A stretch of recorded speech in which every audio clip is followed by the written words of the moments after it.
Learn about another voice and culture of Taiwan with We Love Hakka. 现在就让我们一起加入客家风情，大家来讲客家吧。The Folk Drum Festival is one of the 12 Hakka festivals. The first folk drum team was formed in 1947. The villagers organized a parade in their spare time to celebrate the retrocession of Taiwan. In the festival, people wear bright T-shirts, hold colorful umbrellas, play drums, and parade through the streets. Look out for cross-dressing and special performances during the celebration. This well-established Hakka tradition takes place in late October.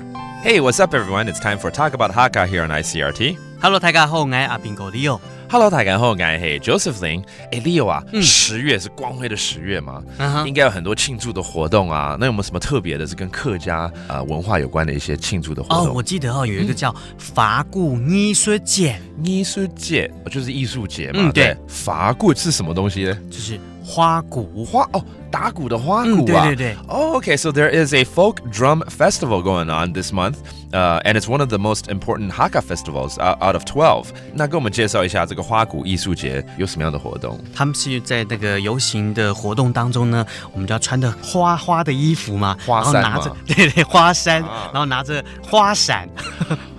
穿着花衫，拿着花伞，然后打着花鼓，还要走花步，对，走花步，打花鼓，去那边就是要花。是的。Okay, so the whole event is very colorful. You have to wear colored shirts. You actually carry colored umbrellas. 还有花伞，还蛮特别的哦。And then you play the Hakka folk drum, and you have to take these very interesting steps as well, dance moves.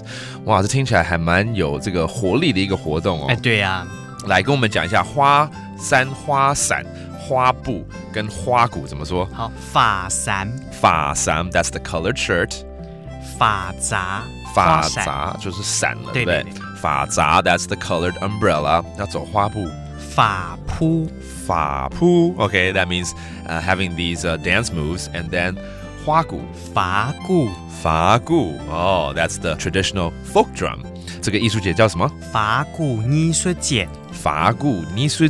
That's the folk drum festival. 一定要带我去。好，没问题。可是你有时间吗？他不在台北耶。不在台北哦，没关系，在哪里？新竹竹北。新竹的竹北是吧？Okay, so this festival takes place in Hsinchu. That's not too far away. It's only an hour away. 1个小时就到了。Go visit it. You might see me playing the drum there along with Leo. And that does it for today's Talk About Hakka. 什么大家？俺只say张来了。客家风情由行政院客家委员会监制。We Love Hakka has been brought to you by the Executive Yuan's Council for Hakka Affairs.